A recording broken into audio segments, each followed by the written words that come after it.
Hi there, it's summertime and Christy and I go on a lot of trips throughout the year with work, vacation, and any other type of travel we may have to do. So we thought that we might share with you a few of the items that we take along with us on our travels around the world. We have been thinking that, we probably use things or pack things that not everybody would pack, whether it be specifically, those who are totally sighted versus a visually impaired person or totally blind might pack something a little different. So we thought we would share with you things that make our adventures possible.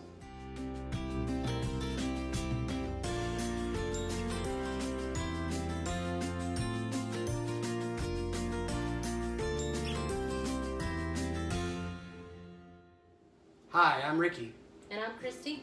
And this is RNC Adventures, and we're here to share another exciting episode with you. Today we're going to talk about things that we take along with us on a trip, when we travel outside of home, going to other places. And so we thought we'd just kind of share some of the neat things that we take along with us. Remember, if you haven't done it already, hit that subscribe button, the notification bell, and if you like this video, please like it. We'd love to hear your comments and feedback as well by dropping a comment down below. All right, so Christy, why don't you get us started with the first item that you'd like to share? All right, I'm just gonna reach down here. We have a bag of goodies here of things that we take with us. A bag of goodies. Go on a trip. Drum roll, please. The first thing I come across is a medicine container.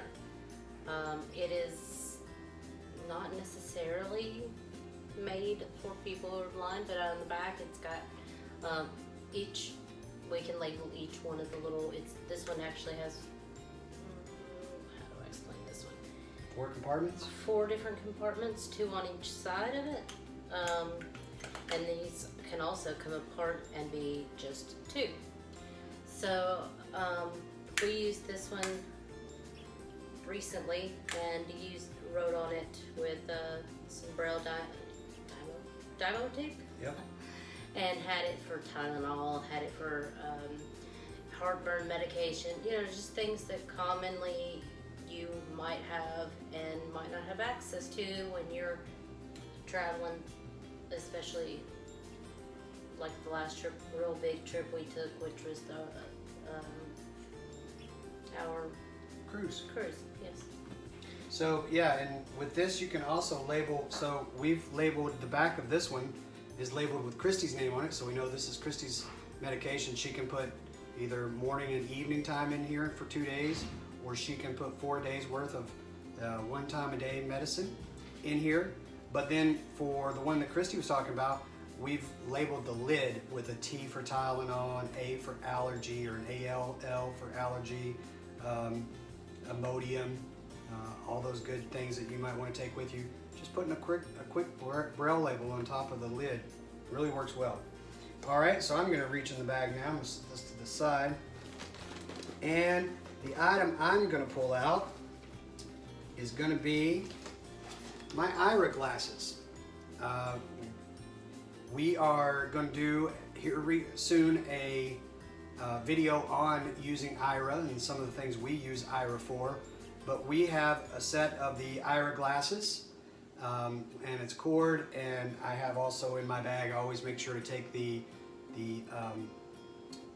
connecting device that allows you to connect with IRA. But IRA is a great thing to use, take with you to use in the airport, to use when you're traveling.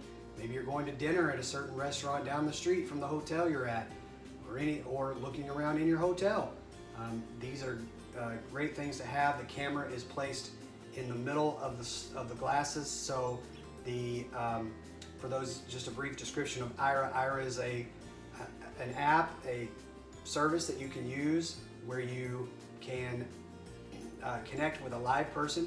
They will look through either your phone or your IRA glasses and tell you what they see. They can help you find different things and all that good stuff. So we'll be talking about that in one of our future apps that were coming out, videos about the IRA app that we'll be coming out with in a couple of weeks or so. So stay tuned for that. But definitely, if you have the service, a must-have is your glasses.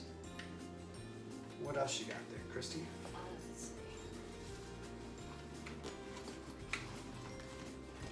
All right, so I've got, even though we use guide dogs, we also occasionally, take folding canes. And if you're out and about and you have to use a folding cane or any sort of cane, your tip might break. And if you don't have that spare tip with you, you could be in trouble.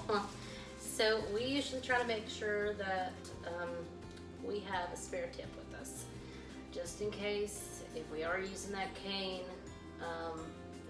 we do have that extra tip with us. Yeah. And to go along with that theme, the other thing that we make sure we have, whether we're going with a cane travel or if we're doing guide dog travel, is an extra cane. And the cane I have here is a telescope cane. It folds up, of course, inside of itself. This cane, when it's compact, is about 12 inches.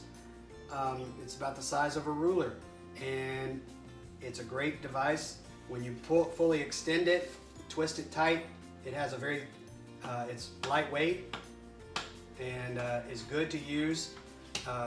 Like I said, as a spare cane. You could also use it as an identification cane. So if you are a high partial and you're walking, maybe you're asking the bus drivers. I remember when I first moved to Nashville, I couldn't read the signs on the buses to ask what bus number this was. So I always had my cane folded up, even if I wasn't using it. I had it folded up in my hand and would kind of make sure it was visible when I was asking the driver questions, or if I was asking someone on the street, if they could assist me with finding a certain thing. So always having a spare cane with you, even if you're traveling with your regular cane, maybe having a spare cane with you that collapses like this or just folds up is a great thing, very handy to have when you're out and about and traveling. What else you got, Christy? Just adding to the cane there is, even though, like I said with the tip, even though we have a guide dogs and we use our guide dogs usually when we travel, we always take a cane. You never know, when you're out and you go on a trip, one of them may get sick. They may not be able to work while you're out and go on this trip. So they may need to rest, and then you are then, stuck either going sighted guide or, stuck sitting in the room, whichever. So it's still nice to have that spare cane so that you can, go out for a little bit, come back, check on your dog, whatever needs to happen there. Good point. All right, so let's say you're in the hotel. I know one of the things that I have trouble with is, trying to mark or identify the correct door. We used a method when we went on our cruise to label our door. We had a visual clue and we also had a tactile clue. The visual clue was we actually had the visually impaired access director on the cruise. She was the one who put a big sign on our door with the room number in very large, bold, black print. And then one of the tactual things we use on our room for the cruise, but also for when we go to hotels, is either an old hair tie that you can tie around the knob of the doorknob on the outside, or having a distinctive keychain. This keychain has, because it's always good to take with you a beer bottle opener, right? But it also has a silver dog bone that I got from my guide dog school, which is a very unique tactual feeling thing, so that I can hook this around put the doorknob through the hole. If it's one of the thinner type doorknobs, I can hook this on there, or I can take a rubber band, which I always try to make sure I take a rubber band, and I can hook a rubber band on the keychain ring itself, and then attach that to the doorknob, so that when I think I get to the correct door, I can always use this to tell me whether I'm right or wrong.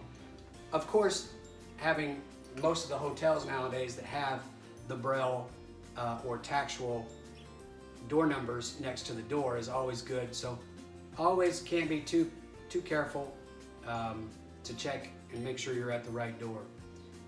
We can also use these things with our guide dogs in what's called clicker training, to train our dogs to go directly to the door that we're looking for, and they'll look for. This just helps, having a tactual visual thing that they can see can kind of help them figure out which door to take us to when we ask them to take us to the hotel room door. So it's always a good thing to have something like that as well. What else you thinking? I say we go back into the back. All right, let's go. Your turn.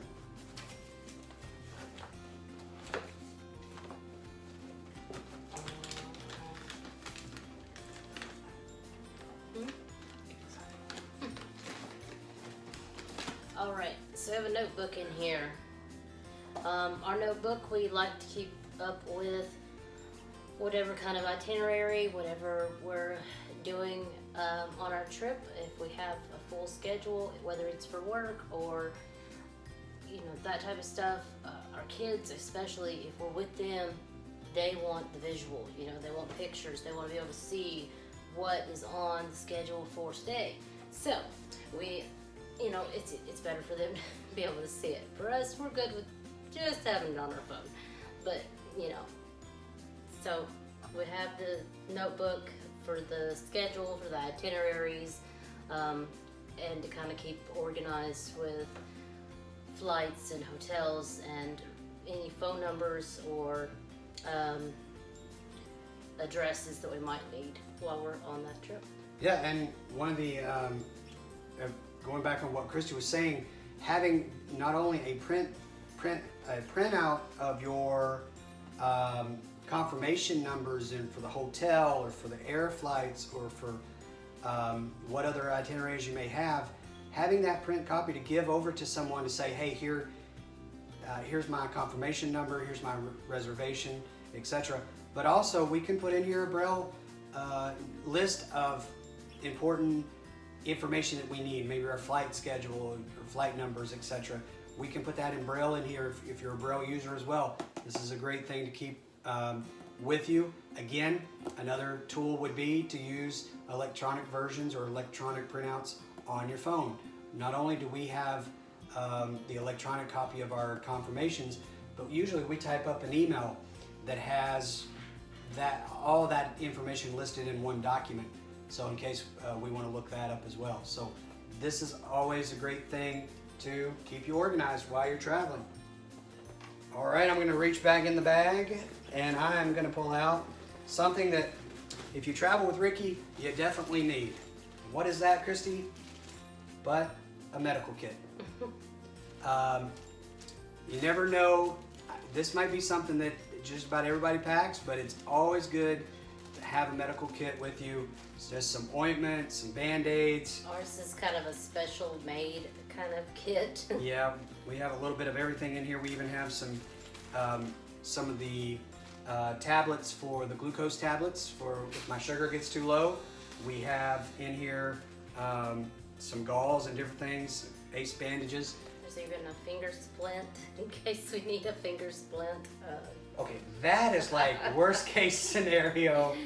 Hey, It could ruin your trip really quickly, couldn't it? Right, got to be prepared. So always have some type of medical kit with you just to make sure in case something happens, especially, I could not say this more, if you're traveling with children, parents, you know exactly what I'm talking about. They get bumped up, bruised, just being themselves, or Ricky does too. So make sure to pack a medical kit. What else you got, Christy? So most of the time, Ricky and I, if at all possible, we try to do carry-on. That's not always the case. Longer trips, obviously, that's not possible. You have to have the check bag. I think we've gotten pretty good at doing the carry-ons. We get a lot of stuff in a little bitty bag, that's for sure. Yeah, we do a lot of backpack or laptop bags. But in case that we do have to,